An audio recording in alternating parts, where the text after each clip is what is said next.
예, 가상 데스크탑에 대해서 한번 알아보죠. 우리가 단축키 얘기할 때 가상 데스크탑에 대한 설명을 이미 일부 했습니다. 가상 데스크탑은 이렇게 우리가 정의를 할 수가 있죠. 하나의 컴퓨터, 모니터에 가상의 여러 화면을 만들어 여러 개의 컴퓨터를 사용하는 효과를 낼 수 있는 기능이다. 얼마나 좋습니까? 이건 다 CPU와 메모리가 커지고 있는 최근의 이 컴퓨터 덕택이라고 봐도 됩니다. 만약에 컴퓨터가 CPU가 처리 능력이 떨어지고 메모리가 너무 비싸서 사용할 수가 없다면은 이런 건 뭐 있으나 마나한 그림의 떡이죠. 그러나 지금은 가능합니다.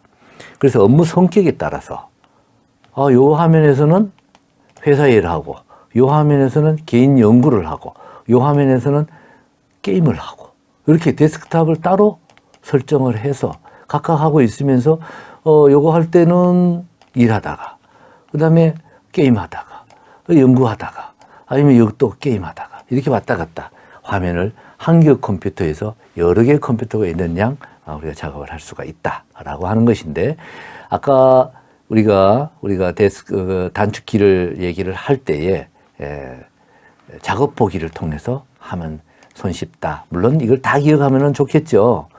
그러나 뭐 저는 필요한 최소한 부분만 기억을 하는 것을 권장을 드립니다.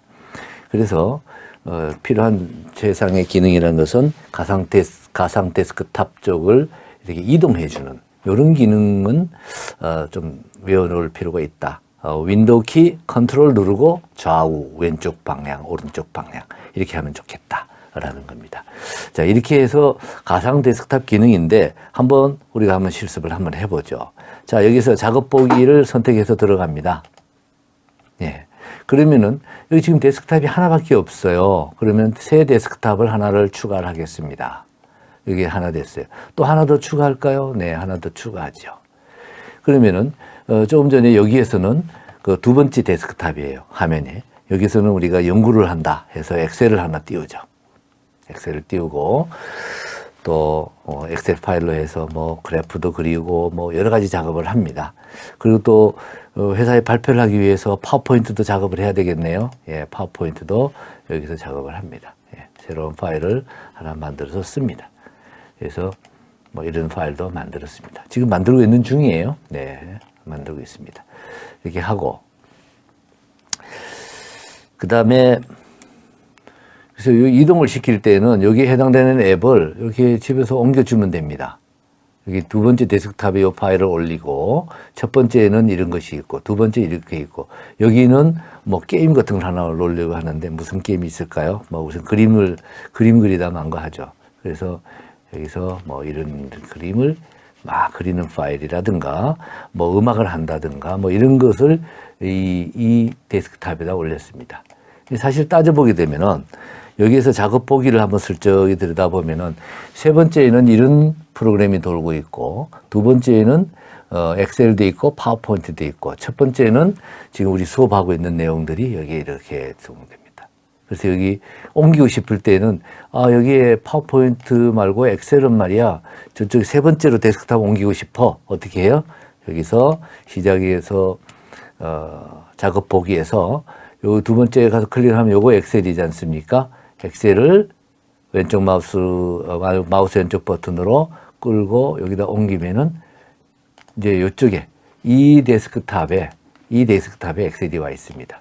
이 데스크탑에 엑셀이 와 있고 그리고 컨트롤 윈도우 키 왼쪽 키를 치면 여기 두 번째 가상 데스크탑이죠. 이거는 이제 파워포인트 자료가 있고 그리고 우리 지금 수업하고 있는 내용은 여기다가 이제 강의 자료는 첫 번째 데스크탑에 가상 보기 데스크탑에 여기 있다. 이렇게 이제 우리가 볼 수가 있는데 만들고 그 다음에 지우고 그 정도 하면 되겠죠.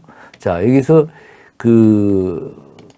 이 있는데 이 세 번째 데스크탑에 두 개의 앱이 있는데 이 데스크탑을 닫으면 어떻게 될까요? 예, 닫으면은 이쪽으로 그 앞에 있는 창으로 데스크탑에 다 옮겨 봅니다. 지워지지는 않아요. 여기는 가상적으로 만든 데스크탑이기 때문에 가상적인 걸 없애면은 그 옆에 있는 가상으로 다시 옮겨져 옵니다. 네, 그렇기 때문에 걱정 안 해도 됩니다. 그래서 여러분들은 가상 데스크탑을 자유자재로 만들어서 생성을 해서 작업을 할 때 그 완전히 구분돼서 작업을 할 수가 있습니다. 이제 그래서 다만 이제 우리가 생각하는 것은 바로 이 부분이죠. 이제 이 가상 데스크탑에서 요 단축키를 좀 기억을 하자. 이제 이 얘기입니다. 제가 얘기 드리고자 하는 것은 이 가상 데스크탑에 이동하는 거. 이거는 컨트롤 누르고 윈도우 키 누르고 왼쪽 오른쪽 방향키를 쓰면 좋다.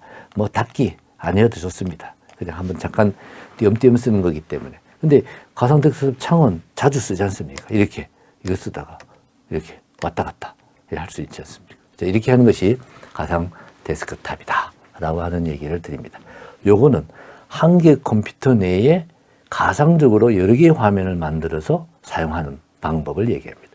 유용하고 유익하고 필요하고 괜찮은 기능이라고 생각을 합니다.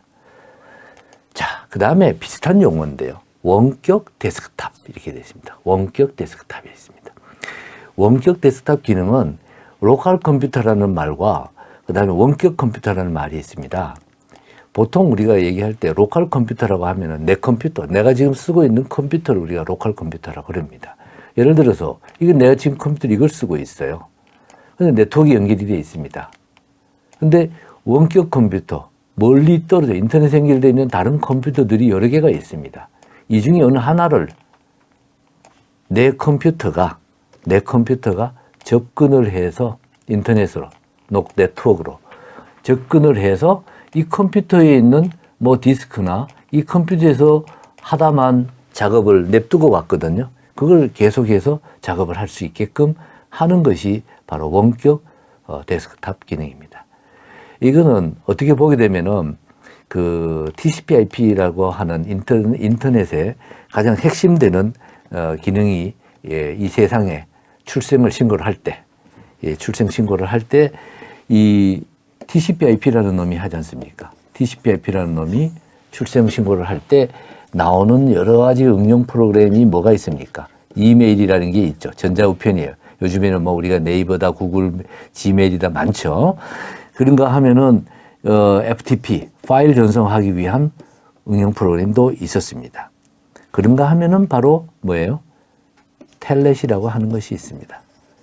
원격지에 있는 컴퓨터를 접속하는 겁니다. 접속해서 이 컴퓨터가 마치 이 멀리 있는 컴퓨터를 직접 내가 만져준 것과 같이 사용하도록 해주는 거죠. 이게 사실 인터넷의 확산에 있어서 그 가장 근원적인 동기부여가 된 겁니다. 인터넷이 처음 이렇게 어나운스 되고 그것이 이렇게 오늘날 같이 급격하게 발전하는데 채찍질을 한 것이 뭐냐 하면 바로 원격 접속입니다. 원격 접속이 왜? 당시에는 컴퓨터 값이 너무 비쌌습니다. 개인이 하나씩 PC를 안고 있다? 어림없는 얘기죠. 없습니다. 컴퓨터를 가지고 있다, 우와, 엄청나게 공부를 많이 했거나 돈이 많거나 뭐 이렇게 돼 있습니다.